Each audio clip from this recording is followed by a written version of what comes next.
April 19th, DS diving here at the Vessel Passage at Ortega River Marina. Well, I just wanted to point out to you that your gel coat right here, see the bubbling where it's starting to go just above your bottom paint, and right here is missing. So big barnacles throughout the boat.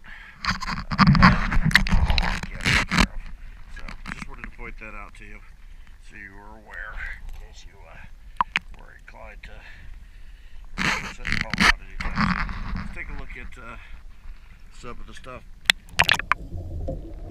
that's been done versus what hasn't been done. The other diver taught me he's working on the underside of your boat. I'm just doing the water arms like down.